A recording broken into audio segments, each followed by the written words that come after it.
Rogério Correia, autor dos requerimentos número 56 e 65 da CETASP, pelo prazo de 5 minutos. Senhor presidente, presidenta, senhor depoente, o jornalista Reinaldo Azevedo disse claramente que o senhor mentiu e provou que o senhor mentiu aos senadores. Espero que não minta aqui. A orientação que o senhor deu ao Dallagnol foi para afastar uma procuradora. E ele afastou. O senhor Reinaldo Azevedo foi atrás e demonstrou. Ela foi afastada porque o senhor achava que ela era ruim para interpelar o presidente Lula, porque não era do seu gosto. Ela tinha que ser mais firme contra o presidente Lula. Isso é papel de juiz? Isso é trivial ou isso é crime? O The Intercept publicou diálogos entre procuradores e um procurador ficou famoso, disse: Moro viola sempre o sistema acusatório. Agora fica claro porque que o senhor falou, a defesa faz showzinho. Showzinho? O Correio Brasiliense foi atrás e provou que pelo menos um procurador confirmou esse diálogo. Isso é trivial ou isso é crime? Terceiro, a Veja foi atrás das testemunhas, entre aspas, que foram fraudadas com o senhor, apontou a elas para o Dallagnol, indicou para a acusação um juiz indicando testemunha para a acusação. E as pessoas confirmaram para a Veja que o mau elemento Dallagnol foi lá, ainda disse, liguei e ele arriou. E combinaram, o senhor e ele, de fazer denúncia apócrifa. Senhor presidente, isso é conluio tem ataque pessoal aí. É o senhor presidente, não vamos aceitar. Deputados, peço silêncio a todos. Vamos respeitar a fala de cada um. No entanto, eu também vou exigir respeito ao ministro, respeito ao parlamento. Então, apenas assegurar o tempo, deputado Rogério Correia, mas peço que realmente não exceda um pouco a fala dessas questões. Com a palavra, o deputado... O tempo foi parado, então não precisa restituir. Deputados, vamos acalmar, vamos continuar com a palavra... Não, foi travado, foi travado. Foi travado. Então coloca 2 segundos a mais, 3:18. Deputado Rogério Correia com a palavra. Deputados, por favor, eu digo para os senhores que se começar a bate-boca que eu estou prevendo, eu vou encerrar a reunião. Eu vou encerrar. Eu quero saber se Vossa Excelência querem debater o assunto de maneira civilizada, fazendo perguntas, ouvindo respostas, dos dois lados eu estou falando. Mas então eu peço, gente, então vamos manter a calma. Porra nenhuma, não fale assim, deputado. Não fale assim. Vossa Excelência tem que utilizar um linguajar mais apropriado dentro do parlamento. Tá bom, deputado. Deputado Rogério Correia, passar a palavra a Vossa Excelência, garantidos 3 minutos e 18, que tinha travado. Peço respeito ao orador que está utilizando a palavra, deputado Rogério. Deputado Valdir, por favor. Deputado, não precisa gritar, que coisa desagradável ficar gritando aqui no meio. Deputado Rogério, com a palavra. Eu estou lendo trechos das falas.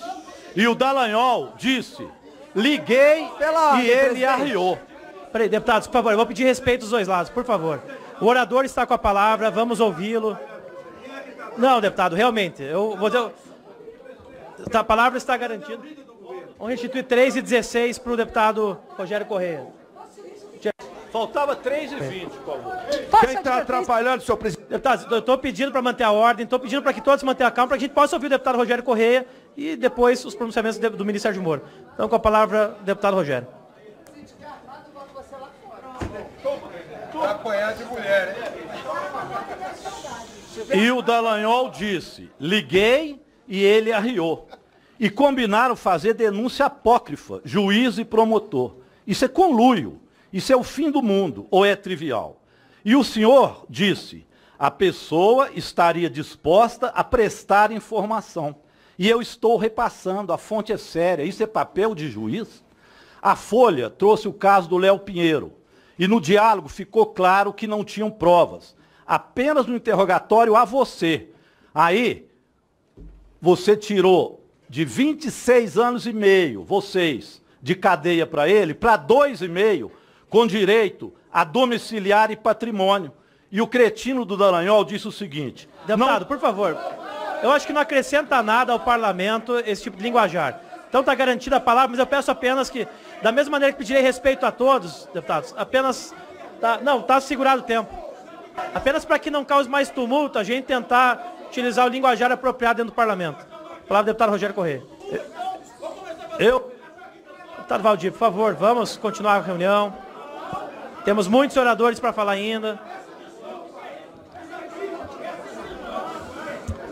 Pessoal, por favor, vamos acalmar. Vamos continuar. Gente, vamos acalmar um pouco aqui. Só peço realmente um linguajar mais apropriado. Palavra do deputado Rogério Corrêa. Eu retiro o cretino e digo, o procurador Dallagnol disse, não pode parecer prêmio por denunciar o Lula. Está lá na Folha. Isso é trivial ou é crime? Ou seja, The Intercept, Band News, Veja, Folha de São Paulo, Correio Brasiliense, todos confirmam que não há sinais de fraude ou adulteração. São duas perguntas. O senhor continua negando os diálogos? Eu sugiro entre nós uma CPI para ver se esses diálogos são verdadeiros ou não e que se resgate o telefone do Dallagnol. Segunda pergunta. O senhor não acha que, diante das denúncias feitas, o senhor, na qualidade de ministro da Justiça, ficar no comando da Polícia Federal, coloca em xeque a seriedade das instituições? Denúncias dessa gravidade não exigiriam que a Polícia Federal estivesse já investigando a veracidade e o conteúdo também das acusações? O senhor não acha que seria o caso de se afastar do cargo de ministro, ao menos até que as investigações sejam concluídas? Eu tenho mais duas perguntas que ainda tem tempo. O senhor devolveu o iPad do Arthur, neto do Lula, porque ele pediu isso ao senhor, já tinha 1 ano e 2 meses que o senhor tinha levado ele na coercitiva e o iPad dele não tinha sido devolvido. Depois ele veio a falecer. O senhor declarou absolvição sumária da dona Marisa após a morte, segundo reza o artigo 397 do Código de Processo Penal, ou imperou a vaidade, que, segundo uma procuradora, iria acabar com a Lava Jato também. Enfim, ministro, o seu ministério está parado, o país está dividido.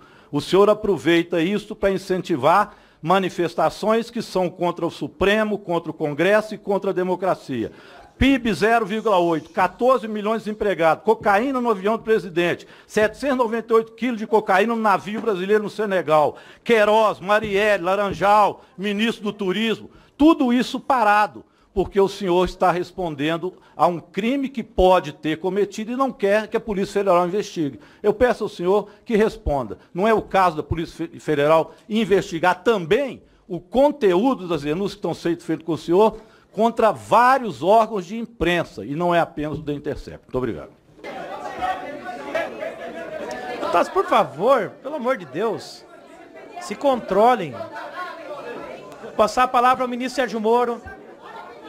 Gente, eu vou encerrar a reunião, porque eu vou passar a palavra ao ministro. Todo mundo está olhando para trás, para essa escolinha do professor Raimundo, isso aqui. Por favor, gente. Vou passar a palavra ao ministro. Com a palavra ao ministro Sérgio Moro. Bem.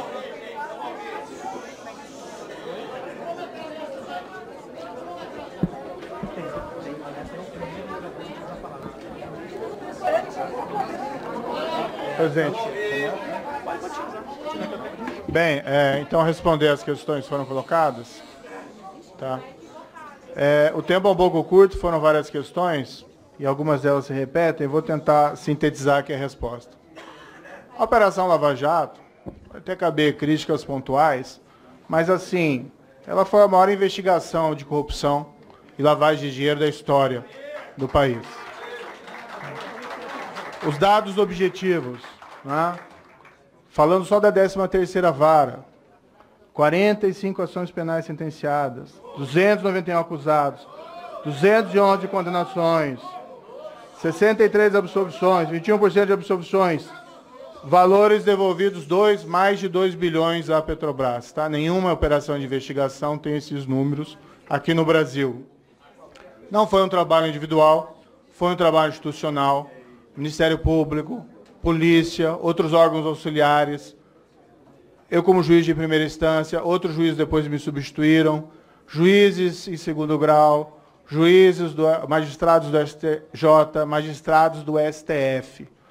Eu, sinceramente, ouvi algumas questões aqui, fiquei com a impressão que eu teria protegido a corrupção, protegido a lavagem de dinheiro, quando foi exatamente o contrário. Esses são os números, são os resultados. Eles atingiram praticamente todos os partidos políticos, tá? Em maior ou menor grau, lembrando que aquela investigação tinha por objeto um esquema, pelo menos em Curitiba, um esquema de corrupção que afetava uma estatal específica que era a Petrobras. E a acusação, em geral, era de que ela tinha sido, vamos dizer, capturada por agentes públicos inescrupulosos e agentes políticos que dominavam, controlavam aquela estatal naquele período. Então, é natural que os mais afetados sejam aqueles que, vamos dizer, compunham e controlavam a Petrobras naquela época. Mas, principalmente após o acordo da Odebrecht, atingiu todos os partidos. Uma grande referência aqui é um ex-deputado por conta de uma... um deputado por conta de uma foto que eu tirei. Esse deputado foi investigado, foi delatado no âmbito da Odebrecht. Né? Não, da foto que foi mencionada aqui há pouco. Não vou entrar em detalhes. Não há interpelação nesse momento. A palavra está garantida ao ministro.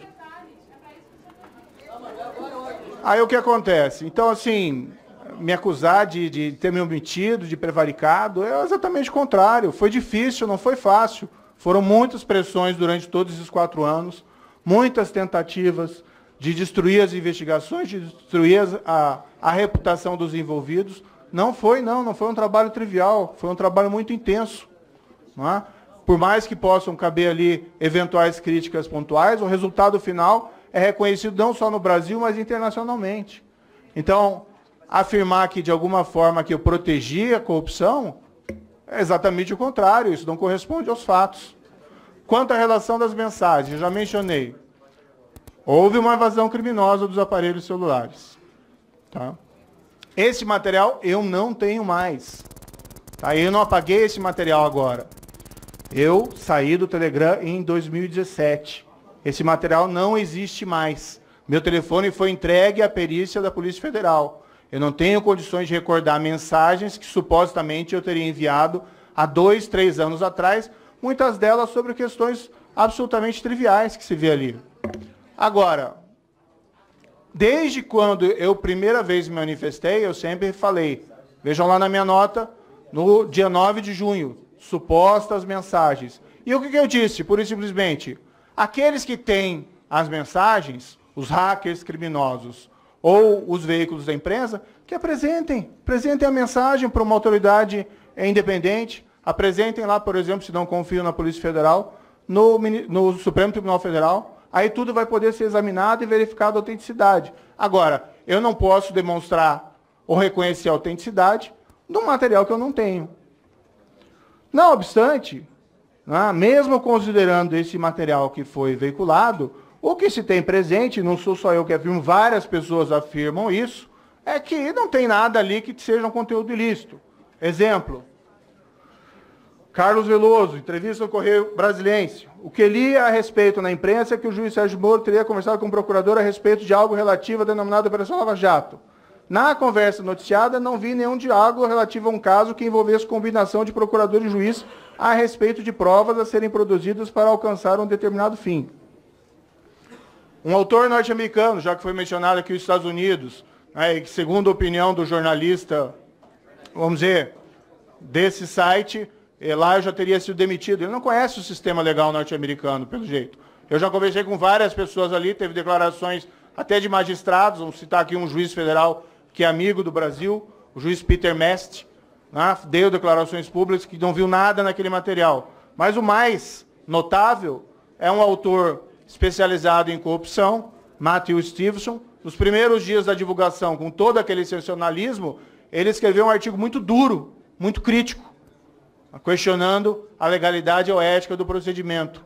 Dias depois, com uma reflexão mais ponderada, esse artigo está disponível em inglês. The Incredible Shrinking Scandal, Further Reflections on the Lava Jato Leaks. O incrível escândalo que encolheu. Foi-me dito aqui que eu teria solicitado a substituição da procuradora. Eu não reconheço a autenticidade desse diálogo. Mas, assim, as pessoas têm direito à sua opinião, mas não têm direito aos seus próprios fatos. Na mensagem que foi divulgada, cuja autenticidade eu não reconheço, não há nenhuma solicitação de substituição. consta ali na mensagem. A colega Laura, de vocês, é excelente profissional, mas para a inquirição em audiência, ela não vai muito bem. Desculpe dizer isso, mas com discrição tente dar uns conselhos a ela, para o próprio bem dela. Um treinamento faria bem. Tem uma substituição, um pedido de substituição aqui? Não tem nenhum pedido de substituição.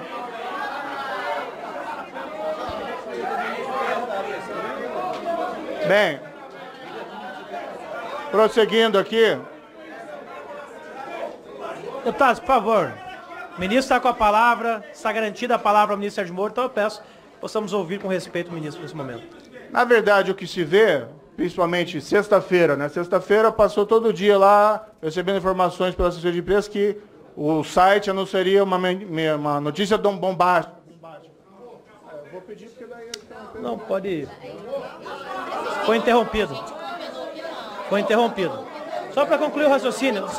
Deputados, só para concluir o raciocínio. Não, peraí, deixa eu entender uma coisa. A gente está aqui para ouvir o ministro ou não? Ele quer concluir o raciocínio. Pô, ministro, pode concluir. Deputado, quer concluir o raciocínio? É que interromperam o meu tempo antes. Mas tudo bem. O conselho só restituir o tempo que foi tirado do ministro. Eu falo depois. Vamos ao próximo orador, então o ministro, na próxima rodada, responde mais as questões.